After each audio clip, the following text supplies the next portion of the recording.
বাবা ও মা এক সপ্তাহের জন্য বাইরে ঘুরতে গেছিল। একদিন রাতে ছোট ভাইয়ের প্রচণ্ড জ্বর আসলো, তাই খাওয়া দাওয়া করে ছোট ভাইয়ের রুমে ঘুমিয়ে পড়লাম। মাঝ রাতে আমার ঘুম ভেঙে গেলে আমি অবাক হয়ে গেলাম। জ্বরের ঘোরে ছোট ভাই আমার সাথে যা করল তা শুনলে তোমাদের পানি চলে আসবে। তাই তোমাদের দুটি পায়ে ধরে বলি, অন্তত আজকের গল্পটি শুরু শেষে পর্যন্ত শোনো। আমার নাম রুদ্রিকা, আমি কলেজে পড়ি। আমি একটু দুরন্ত ছুটন্ত স্বভাবের। ছেলেদের মতন হই হুল্লোড়, বন্ধু বান্ধবীদের সাথে আড্ডা দেওয়া, ঘুরে বেড়ানো এইসব করতে ভালোবাসি। আর বেশিরভাগ সময়ের সঙ্গী হয় আমার ভাই রুদ্র। আমাদের ফ্যামিলিতে আমরা 4 জন, মা বাবা, আমি আর ভাই। ভাই সামনে মাধ্যমিক পরীক্ষা দেবে। আমার আর ভাইয়ের সম্পর্কটা ভাই বোনের কম, বন্ধুত্বের অনেক বেশি। আমি আর ভাই একে অপরকে ছাড়া বেশি সময় থাকতে পারতাম না। আমাদের মধ্যেও ঝগড়া গণ্ডগোল হতো, তবে সেটা বেশি সময় স্থায়ী হতো না, আবার মিটে যেত। গরমের জন্য আমি বাড়িতে সব সময় ফ্রক পরে থাকি। আমি খেয়াল করে দেখেছি রুদ্র কথা বলতে বলতে আর চোখে আমাকে দেখতে থাকে। রুদ্রের ঘুড়ি ওড়াতে খুব ভালোবাসে, কি একটা কারণে আমার সাথে গণ্ডগোল করে রুদ্র ঘুড়ি বানিয়ে উড়াতে যাচ্ছে। আমিও সঙ্গে সঙ্গে ঘুড়িটা কেটে নিয়ে ভেঙে দিলাম। ভেঙে দিয়ে আমি ঘরের দিকে দৌড় মারলাম। রুদ্র আমার পিছন পিছন ঘরে ঢুকে টাল সামলাতে না পেরে আমার উপর পড়ে গেল। আমিও রুদ্রের ভরে রুদ্রের সাথে বিছানায় পড়ে গেলাম। রুদ্রের হাতটা গিয়ে পড়ল আমার সামনে। রুদ্র কি করবে বুঝতে না পেরে হালকা চাপ দিল। আমার মুখ দিয়ে কোনো কথা বের হলো না। লজ্জায় লাল হয়ে শেষমেশ ভাইকে বললাম, এই শয়তান কি হচ্ছে? ওঠ! রুদ্র তাড়াতাড়ি উঠে এক দৌড়ে ঘর থেকে বেরিয়ে গেল। আমি চোখ বুজে বিছানায় পড়ে রইলাম। রুদ্রের সেই ঘটনা কিছুতেই ভুলতে পারছি না। এই ঘটনার পরে দুজনের মাঝে একটা পরিবর্তন আসে। কিছুতেই দুজন দুজনার সামনে একেবারে সহজ হতে পারছিলাম না। এই ব্যাপারটা আমার মায়ের চোখ থেকেও এড়ায় না। একদিন মা আমাকে জিজ্ঞাসা করে, কিরে তোদের মধ্যে কোনো ঝগড়া হয়েছে নাকি? কই না তো, কিছুই হয়নি বলে চলে গেলাম। 2-1 দিন পর মামার বাড়িতে একটা বিয়েতে নেমন্তন্ন থাকায় সেখানে মা আর বাবা চলে গেল। আমি আর ভাই বাড়ি রইলাম। বাবা মা গেছে বিকেল বেলায়, সন্ধ্যার একটু আগে। রাত্রিবেলায় আমরা দুজনেই চুপচাপ খাওয়া দাওয়া সেরে শুতে যাব, তখন দেখি রুদ্রের চোখ মুখের অবস্থা কেমন পাল্টে যাচ্ছে। কপালে হাত দিয়ে দেখি ভীষণ জ্বর। রুদ্রকে বললাম, তোর তো জ্বরে গা পুড়ে যাচ্ছে। রুদ্র বলল, ঘরে প্যারাসিটামল আছে, আমি খেয়ে শুয়ে পড়ব, কিছু হবে না বলে ঘরে চলে গেল।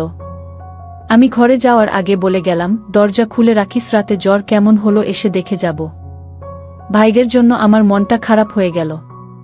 নিজের উপর রাগ হতে লাগল। কেন আমি এতদিন ভাইয়ের সাথে ভালো করে কথা বলিনি, কেন সব ঝামেলা মিটিয়ে নিইনি, এসব ভাবতে লাগলাম।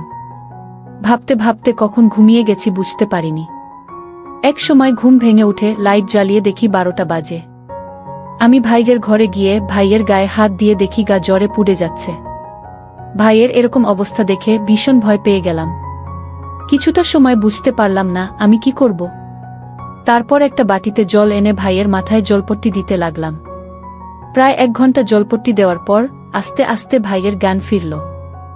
আস্তে আস্তে ভাই আমাকে জিজ্ঞেস করল, কি হয়েছে আমার দিদি? তুই প্রচণ্ড জোরে অজ্ঞান হয়ে গেছিলি। আমি এত সময় তোর মাথায় জলপট্টি দিচ্ছিলাম। এখন কেমন লাগছে ভাই? জ্বর কমেছে, আগের চেয়ে এখন ভালো লাগছে। এই কথা বলে রুদ্র কেমন অদ্ভুত এক দৃষ্টিতে আমার দিকে তাকিয়ে থাকল। কি দেখিস ভাই? মুখটা কেমন ফ্যাকাশে হয়ে গেল। রুদ্র বলল, তোকে দেখছি। আমি ভাইয়ের দিকে না তাকিয়ে একটু মুচকি হাসি দিলাম। কিছুক্ষণ দুজনেই চুপচাপ থাকার পর রুদ্র বলতে লাগল, দেখ দিদি, আমি জানি সেদিনকার ব্যাপারে তুই আমার উপর রেগে আছিস। ওটা একটা মিস্টেক ছিল। আমি চাই তুই আবার আমার সাথে আগের মতন হাসি ঠাট্টা কর, কথা বল। কি হলো দিদি, কিছু তো বল। আমি চোখ তুলে তাকিয়ে দেখি রুদ্রের চোখে জল। রুদ্র চোখের জল দেখে আমার বুকের ভেতরটা মুচড়ে গেল। এই ভাই, তুই কাঁদছিস কেন? পাগল, তুই কাঁদলে আমার ভালো লাগে? রুদ্রের জ্বর ও কান্নার জন্য কথা বারবার আটকে যাচ্ছিল। তবুও ফুপিয়ে ফুপিয়ে অনেক কষ্টে বলল, তুমি জানো দিদি, এই কটা দিন আমার কেমন কষ্টে কেটেছে। তোমার সাথে আর কিছুদিন কথা না বলতে পারলে আমি দম বন্ধ হয়ে মারা যেতাম। আমার চোখে ও জল টলমল করছে। ভাই, এমন কথা আর কখনো মুখে আনবি না। তুমি ছাড়া আমি কিভাবে থাকব বল? এই কথা বলতে বলতে আমার চোখ দিয়েও জল গড়িয়ে পড়তে লাগল। আমার লক্ষ্মী ভাই বলে রুদ্রকে ধরলাম। কিন্তু আজকে একটু অন্যরকম মনে হচ্ছে। দুজনের এক অন্যরকম ভালো লাগার অনুভূতি। নিজেকে আর ধরে রাখতে পারছি না।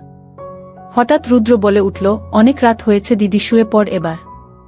আর রাত জাগিস না। প্রথমে আমি কি করব বুঝে উঠতে পারলাম না। তারপর বললাম, ঠিক আছে, আমি তোর ঘরে তোর সাথে শুয়ে পড়ছি, রাতে যদি আবার কোনো অসুবিধা হয়। না দিদি, কোনো অসুবিধা হবে না, তুমি তোমার ঘরে যেয়ে শুয়ে পড়ো। আমি একটু রাগ করে বললাম, খুব বড় হয়ে গেছিস তাই না? যেটা বলছি সেটা শোনো।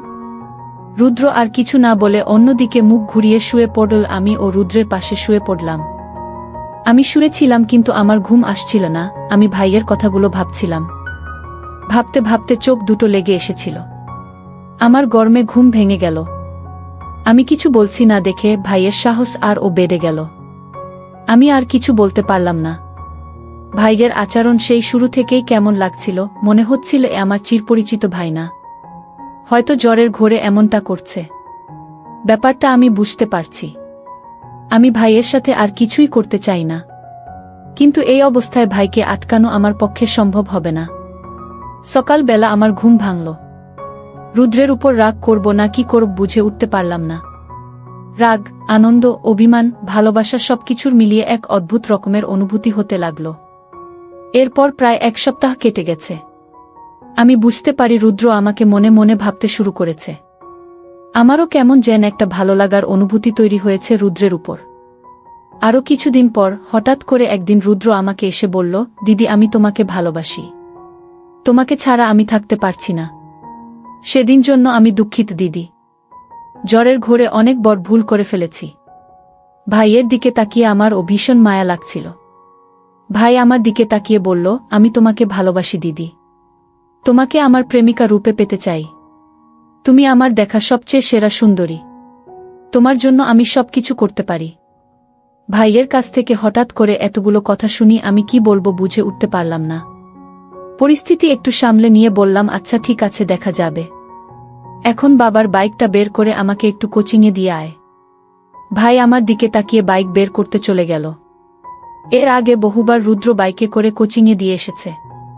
কিন্তু কেন জানি না আজ অনেক এক্সাইটমেন্ট ফিল হচ্ছে। কোচিংয়ে পৌঁছে দেখি কোচিং শুরু হয়ে গেছে। আমি রুদ্রের দিকে তাকিয়ে একটু হেসে দৌড়াতে দৌড়াতে কোচিংয়ে ঢুকে গেলাম। কোচিং থেকে বাড়ি ফিরে দেখি আমার বাচ্চাঘরে মা ঢুকেছে। আমি আর কোনো উপায় না পেয়ে ভাইয়ের বাচ্চাঘরে ঢুকলাম। স্নান সেরে ঘরে আছে আর কিছুক্ষণ পরে মনে পড়ল রুদ্রের বাচ্চাঘরে একটা জামা রেখে এসেছি। আমি এক দৌড় দিয়ে রুদ্রের বাচ্চাঘরে ঢুকে গেলাম। আমি কাপড়গুলো নিয়ে যাব, তখন রুদ্রের চোখে চোখ পড়ল। রুদ্র বাচ্চাঘরের বাইরে দাঁড়িয়ে আছে। আমি লজ্জায় লাল হয়ে গেলাম। ফাজিল একটা একথা বলেই আমি দৌড় দিলাম। এমন সময় মা চেঁচিয়ে উঠে বলল, কি হয়েছে? রুদ্র এমন ষাঁড়ের মতন চেঁচিয়ে উঠল কেন? তোমার ছেলের তো কোনো কাজ নেই, সবসময় আমার সাথে ঝগড়া করে। তোরা দুটিতে মিলে কি যে করিস আমি বুঝি না। আবার দুজন এক সেকেন্ডও আলাদা থাকতে পারিস না। পরদিন দিদিমার শরীর খারাপ হওয়াতে মা বাবা দুজনেই দেখতে গেল। সন্ধেবেলায় আমিও রুদ্র দুজনে বসে টিভি দেখছিলাম। হঠাৎ রুদ্র বলে উঠল, দিদি একটু চা কর না, চা খাব। আচ্ছা ঠিক আছে, টিভি দেখ, আমি চা করে আনছি। কিছুক্ষণ পরে দুই হাতে দুটো চায়ের কাপ নিয়ে ফিরে আসলাম। রুদ্র কাপ নিয়ে মুচকি হেসে আমার দিকে তাকিয়ে বলল, মিষ্টি হয়নি দিদি? চিনি এনে দিচ্ছি। লাগবে না দিদি, তোরটা দে। রুদ্র আমার কাপটা নিয়ে চুমুক দিল। এবার ঠিক আছে। এবার কিভাবে ঠিক হলো? রুদ্র আমার দিকে দেখিয়ে বলল, মিষ্টি এখান থেকে এসেছে। ভাই মেয়ে পটাতে তো খুব শিখেছিস। সামনে টিভি চলছে কিন্তু টিভিতে দুজনের কারোরই মন নেই। আমি রুদ্রের হাত থেকে খালি কাপটা নিয়ে রান্নাঘরের দিকে যেতে লাগলাম। আর রুদ্র বসে আমার দেখতে লাগল। আমি দরজার কাছে এসে পিছনে তাকিয়ে দেখি আমার ভাই রুদ্র হা করে তাকিয়ে আছে। আমি ভাইয়ের কান দেখে আর না হেসে পারলাম না। আপনি মুখ থেকে বেরিয়ে গেল ফাজিল কোথাকার। রান্নাঘর থেকে ফিরে এসে রুদ্রের পাশে বসে মুচকি হেসে ভাইয়ের দিকে তাকালাম। আমি রুদ্রকে একটা ধাক্কা দিয়ে বলি, এই দুষ্টু কি দেখছিস এইভাবে? লজ্জা করে না নিজের বর বোনকে এভাবে দেখতে? লজ্জা কেন করবে? কিভাবে দেখছি? কিভাবে দেখছি বললে না তো দিদি? দেখে তো মনে হচ্ছে চোখ দিয়ে গিলে খাবি আমাকে। আমি মনে মনে বললাম, তুই কবে আমার মুখের দিকে দেখলি ভাই? সারাক্ষণ আমার সামনের দিকে নজর। কি এত ভাবছ দিদি? কিছু না, ভাবছি তুই একটা আস্ত ফাজিল। কোথায় ফাজলামি করলাম আমি? তুই কি ভাবিস আমি কিছু বুঝতে পারি না, তাই না? তুমি বুঝতে পারো দিদি? অবশ্যই পারি। রুদ্র এবার আমার সামনের দিকে তাকিয়ে বলতো আমি এখন কি ভাবছি। আমি রুদ্রের একটা কান টেনে ধরে বলি, শয়তান, কান টেনে ছিঁড়ে দেব। দিদি লাগছে তো? লাগুক। পরের দিন সকাল থেকে আকাশটা থমথমে, যে কোনো সময় বৃষ্টি নামবে। রুদ্র টিউশনে গেছিল, এখনো বাড়ি আসেনি। অন্যদিন এত সময় বাড়িতে চলে আসে। আমার একটু টেনশন হচ্ছিল বৃষ্টিতে ভিজে যায় যদি। আমি রুদ্রের কাছে ফোন করলাম। কিরে রুদ্র, কোথায় তুই? মেঘ করেছে, বৃষ্টি নামবে, তাড়াতাড়ি বাসায় আয়। তার থেকেও অনেক বেশি মেঘ করেছে দিদি আমার মনে। আমি একটু হেসে বললাম, আর কাব্য করতে হবে না, তাড়াতাড়ি বাসায় আয়। আসছি দিদি। তোমার আদেশ কি আমি অমান্য করতে পারি? সকাল 10টা নাগাদ আকাশ ভেঙে ঝুমঝুম করে বৃষ্টি নামল। এর মধ্যে রুদ্রও বাড়ি ফিরেছে। আমি ব্যালকনিতে দাঁড়িয়ে বৃষ্টি দেখছিলাম। আমার পেছনে এসে রুদ্র চুপচাপ দাঁড়িয়ে আছে। কিছুক্ষণ পর রুদ্র আমাকে বলল, চলো না দিদি, আজকে আমরা বৃষ্টিতে ভিজি। রুদ্রের গলায় এমন একটা আমন্ত্রণ ছিল যেটা শুনে আমি না করতে পারলাম না। শুধু বললাম, চল ভাই, আমারও ভিজতে ইচ্ছা করছে। দুই ভাই বোন হাত ধরে ছাদে চলে গেলাম। ছাদে গিয়ে দুহাত দুদিকে মেলে চোখ বন্ধ করে আকাশের দিকে তাকালাম। হঠাৎ শুনতে পেলাম রুদ্র গান গাইছে, একগুচ্ছ গোলাপ হাতে। ভিজতে চাই তোমার সাথে। চোখ মেলে তাকিয়ে দেখি রুদ্র সত্যি সত্যি একগুচ্ছ গোলাপ হাতে করে হাঁটু গেড়ে আমার সামনে বসে গান গাইছে। আমি জীবনে এতটা খুশি ও এতটা অবাক কখনো হয়নি। খুশিতে চোখে জল চলে আসলো আমার। আমার আনন্দ অশ্রু বৃষ্টির সাথে মিলেমিশে একাকার হয়ে গেল। হাত বাড়িয়ে রুদ্র এর কাছ থেকে গোলাপের গুচ্ছটা নিলাম। রুদ্র উঠে দাঁড়ালো। এই বৃষ্টি যেন আজ আমার রূপ রুদ্রের চোখে আরও বহুগুণ বাড়িয়ে দিয়েছে। আমি বললাম, বৃষ্টিতে ভিজেছিস, ঠান্ডা লেগে যাবে তো। রুমে চল, স্নান করে ফ্রেশ হয়নি। দুই ভাই বোন রুমে আসলাম। দুজন দুই বাচ্চা ঘরে ঢুকলাম ফ্রেশ হওয়ার জন্য। আমার মনে আজ কোনো দুঃখ নেই। আমি সবসময় চাইতাম রুদ্র কেবল যেন আমার ভেতরটা না, বরং মনটাকে বেশি প্রায়োরিটি দেয়া। আজ পূরণ হয়েছে মনের আশা। পরের দিন মা ফোন করে জানালো তারা বাড়িতে আসছে। বাবা মায়ের কথা শুনে আমাদের দুই ভাই বোনের মন খারাপ হয়ে গেল।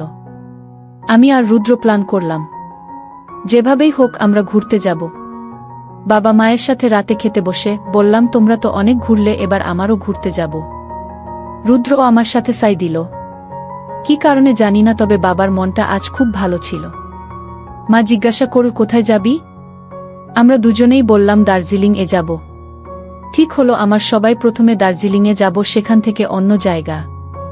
রুদ্র বলল, দেখলি তো দিদি, আমরা কত লাকি, 3 দিনের মধ্যে আমাদের ঘোরার প্ল্যান হয়ে গেল। ভ্রমণের জন্য হালকা কেনাকাটা আর গোছগাছ শুরু করলাম আমরা। বাবা মার জন্য আর অন্যটা ওদের জন্য একটা লাগেজ, আর রুদ্র ও আমার একটা লাগেজ। মা চলে যেতেই রুদ্রকে ঠেলে দূরে সরিয়ে বললাম, যা তো এখন, আমাকে ঠিকঠাক গোছাতে দে।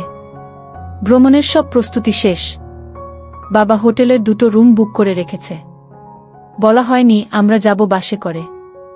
রাত 10:30টার বাস। আমরা 9:30টার মধ্যে বাস স্ট্যান্ড এ চলে আসলাম।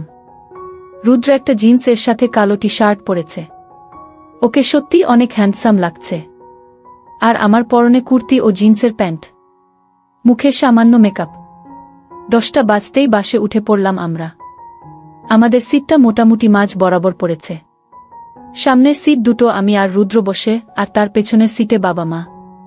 দুই ভাই বোন একচোট ঝগড়া করে নিলাম জানালার পাশে বসা নিয়ে।